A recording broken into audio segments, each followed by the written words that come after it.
Now we're going to get into asset protection. Right out the gate, so we got C Corp, S Corp, LLC, partnership, sole proprietorship. Again, we're scratching sole props right out, right?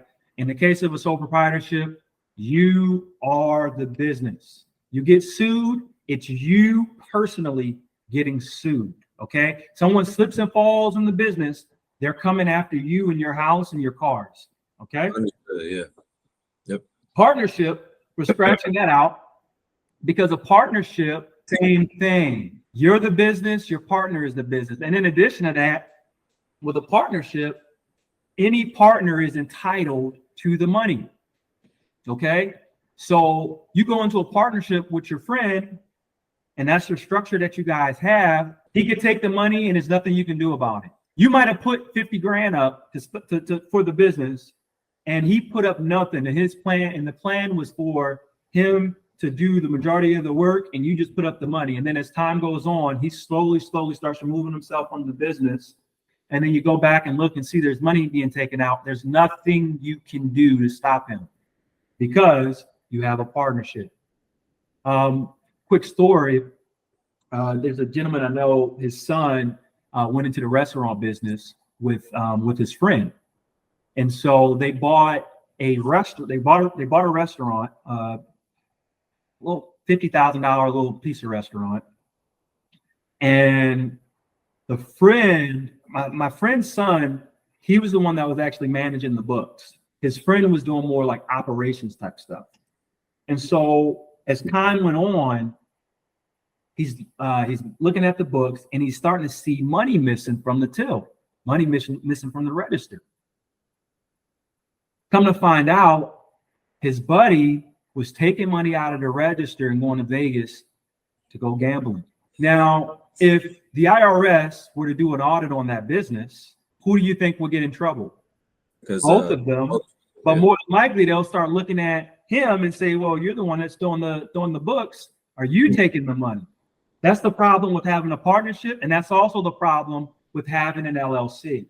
Because with LLCs, the laws are different in every single state. In addition to that, with LLCs, they're entities. The entities of LLCs were created in very recent times, right? California, the Limited Liability Act was passed in 1994, okay? So before 1994, there were no LLCs in the state of California. For Texas, it was 1993. For Georgia, it was 1997. What state are you in? Missouri. Missouri. If we were to do a quick search, if I was to do a quick search on Missouri. Okay, there we go. 1997. 1997. Okay. So, and here's the problem with that. I told you you're going to get sued. When you get sued, what the judge does is they use something called case law to determine how they are going to judge, okay? Case law is, in essence, a record of all of the lawsuits that previous judges have judged in that regard. So you have an LLC in Missouri, someone slips and falls in the floor of your business, okay, and sues you.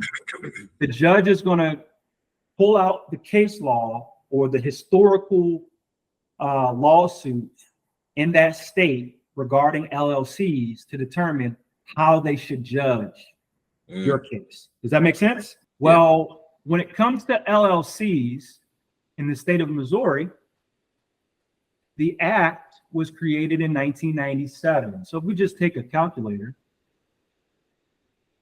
subtract 1997, 26 years. Okay. And so, state of Missouri, the judge only has 26 years worth of case law. Okay? 26 years. Your lawyer only has 26 years worth of case law. Compared to C corps, which have been around since the time of the sailing ships in England, 1600s. Okay. If I have an attorney trying to fight for me, would I rather that attorney have centuries of case law to go through and find a loophole to get me to win the case? Or would I rather him have 26 years?